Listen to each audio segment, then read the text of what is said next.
226 రోజుల పాటు 3132 కిలోమీటర్లు నారా లోకేష్ గారు నడిచాడు అని చెప్తున్నారు. ఏం జరిగింది నడిస్తే? దాని ప్రభావం ఏమైనా అతని మీదైనా ఉందా? లేదు ఆయన పార్టీ మీద ఉందా? లేదు ఈ రాష్ట్రం మీద ఉందా? అంటే ఎవరి మీద ఏ ప్రభావము లేనటువంటి ఒక యాత్ర. నిజంగా చెప్పాలంటే ఎవరు గుర్తించనటువంటి ఒక యాత్ర. పోనీ పాదయాత్ర తరువాత ఆయనలో అయినా ఏదైనా వికాసం కనిపించిందా? ఆయన ఏమైనా మెచ్యూర్ అయ్యాడా అని పరిశీలిస్తే అది లేదు. ఈ సందర్భంగా నాకు వేమన శతకంలోని ఒక పద్యం గుర్తొస్తుంది. అదేమిటంటే, ఎలుక తోలు తెచ్చి ఏడాది ఉతికిన, ఎలుక తోలు తెచ్చి ఏడాది ఉతికిన నలుపు నలుపే గాని తెలుపు కాదు, కొయ్య బొమ్మను తెచ్చి కొట్టినా పలుకున విశ్వదాభిరామ వినురవేమా. ఎలికి తోలు తెచ్చి ఏడాది పాటు ఉతికితే నలుపు అవుద్దా? లోకేషు లాంటి ఒక ఇన్మెచ్యూర్డ్ని, లోకేష్ లాంటి ఒక ఏమన్నా మరి ఆయన ఒక మొద్దు స్వరూపాన్ని, ఏ అర్హతలు లేనటువంటి లోకేష్ను తీసుకొచ్చి 226 రోజుల పాటు నడిపిస్తే ఏమైనా మెచ్యూరిటీ వచ్చిందా? ఏమైనా మార్పు దానిలో సంతరించిందా అంటే ఏమీ మార్పు రాలా. నాకైతే ఒక మార్పు కనిపించింది. పాపం కొద్దిగా సైజు తగ్గాడు, ఒళ్ళు తగ్గింది, బుర్ర మాత్రం ఏమీ పెరగల. ఎక్కడేసిన గొంగలి అక్కడే ఉంది. చాలా చిత్రమైన విషయం ఏంటంటే, గొడ్డొచ్చిన వేళ బెడ్డొచ్చిన వేళ అంటారు. ఏమని ప్రారంభించాడు ఆ యువగళాన్ని? పెద్ద అపాశుభంతో ప్రారంభించాడు. కుప్పంలో ఆయన అడుగు వెయ్యంగానే నందమూరి తారక రామారావు గారి కుమారుడైనటువంటి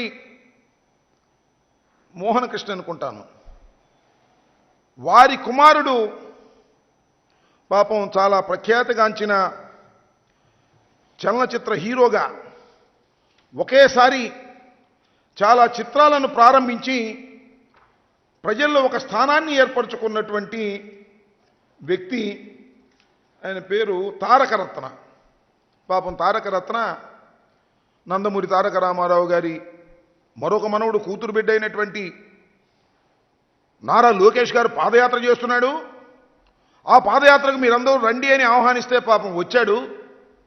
ఆ పాదయాత్రలో 4 అడుగులు వేశాడు, కుప్ప కూలిపోయాడు.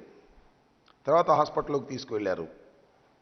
అక్కడ లాభం లేదంటే బెంగళూరు నారాయణ హృదయాలయానికి తీసుకువెళ్ళారు. అక్కడ సుమారుగా 22 రోజుల పాటు చికిత్స పొంది దుర్మరణం పాలయ్యాడు. కేవలం 39 సంవత్సరాలకే. అంటే నారా లోకేష్ గారి పాదయాత్ర పాదం పెట్టంగానే టపాలను రాలిపోయారు నందమూరి వంశస్థులని మనవి చేస్తున్నా.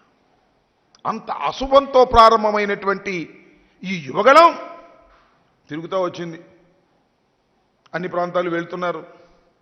జలం లేక వెలవెలబోయిన సందర్భాలు, జలాన్ని పోగు చేసుకొచ్చినా రానటువంటి సందర్భాలు, జనం కోసం వెయిట్ చేసినటువంటి సందర్భాలు, జనం కోసం కిక్కిరిసినటువంటి రోడ్లులాగా చిత్రీకరించే ప్రయత్నాలు. మా యువగళం బ్రహ్మాండంగా సక్సెస్ అవుతుందని చెప్పుకోవడానికి తీవ్రమైన ప్రయత్నం చేశారు. ఈనాడు, ఆంధ్రజ్యోతి, TV5 అయితే కప్పీలు పెట్టి లెగ్గొట్టడానికి ప్రయత్నం చేశారు. లోకేష్కి జనం బాగా వస్తున్నారు, జనం బాగా వస్తున్నారని చెప్పేందుకు. ఎక్కడ కనపడమే, విజువల్స్ లేవే, జనం రావడం లేదే, పట్టించుకోవడం లేదే. లోకేష్ అంటే ఒక బఫూన్, యువగళం అంటే ఒక హాస్యభరిత చిత్రం అనేటటువంటి పద్ధతుల్లోనే ఆంధ్ర రాష్ట్ర ప్రజానీకం చూశారు, తెలుగు ప్రజానీకం చూశారు. ఇది చూసినటువంటి పాపం చంద్రబాబు నాయుడు గారు అనుకుంటాను, లేకపోతే తెలుగుదేశం, ఇటైతే లాభం లేదా బాయ్, మనం మంచి మంచి యాంకర్ను తీసుకురావాలి అనుకున్నారు. అక్కడెక్కడో ప్రకాశం జిల్లాలో అనుకుంటా ఉదయభాను అని ఒక మహిళ, మంచి యాంకర్, ఆర్టిస్ట్ కూడా, సినిమాల్లో కూడా నటించింది. మీ దుంపదేగా పొలిటికల్ పార్టీకి నారా లోకేష్ గారి పాదయాత్రలో బీసీ సదస్సు పెడితే ఆమెను యాంకర్గా తీసుకొచ్చారు. యాంకర్గా తీసుకొచ్చి ఆమె చేత ఉపన్యాసాలు చెప్పించి ఈయనకేమో కలెక్షన్ నిల్లు, ఆమెను చూడటానికేమో ఫుల్లు, చివరికేమో యువగోళం మీటింగ్ బాగా సక్సెస్ అయిందని ఫోటో వేసుకు రాసుకోవడానికి దిగజారిపోయినటువంటి పరిస్థితులకు నెట్టబడింది.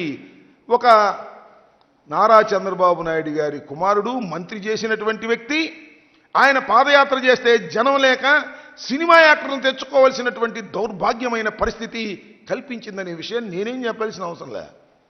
ఒకసారి చరిత్ర వెళ్ళి చూస్తే అర్థమవుతుంది. ఎంత దుర్మార్గం అని నాకు అర్థం కాన.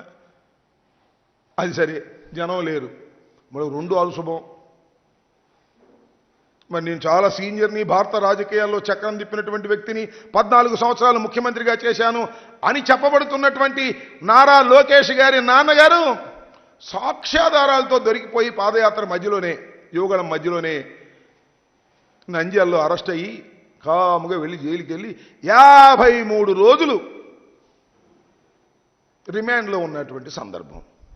53 రోజులు యువగళం మోగబోయింది. అసలు యువగళం పెట్టిన ఆయన లొకేషన్ లేకుండా పోయాడు, ఎక్కడికి పోయాడో తెలియదు. యువగళం ఆగిపోయింది, పాదయాత్ర ఆగిపోయింది. ఢిల్లీ వెళ్ళాడు, ఢిల్లీలో కనపడకుండా తిరుగుతున్నాడు. అంత హాస్యాన్ని పండించినటువంటి వ్యక్తిని నేను ఈ మధ్యకాలంలో రాజకీయాల్లో చూడలేదని కూడా ఈ సందర్భంగా నేను మనవి చేస్తున్నా. పోనీ ఆయన తిరిగితే చెప్పులు అరిగినాయి కానీ నాలిక మాత్రం పలచబడలా. నేను ఎక్కడ చూశానండి, బీసీఎస్సీ సోదరులు అనాలి, బీసీఎస్సీ చౌదరులారా అన్నాడు ఆ పెద్ద మనిషి. ఇంత నడిచినా కూడా నాలిక మందం దక్క పోలేదు, ఆ భాష యొక్క తత్వం అట్టా వచ్చింది. అంతే కదా. ఇంకో పెద్ద చిత్రం అండి, మీరు చూశారో లేదో. ఎందుకు దీన్ని నవరస హాస్య కళా చిత్రం అని అంటున్నానంటే, ఎంత హాస్యాన్ని పండించాడంటే, అదేంటి, మేము అధికారంలోకి వస్తే, వచ్చేది లేదు చచ్చేది లేదు, అది వేరే విషయం. మేము అధికారంలోకి వస్తే ఎంతమంది పిల్లలుంటే అంతమందికి 15,000 రూపాయలు చొప్పున ఇస్తాం అన్నాడు.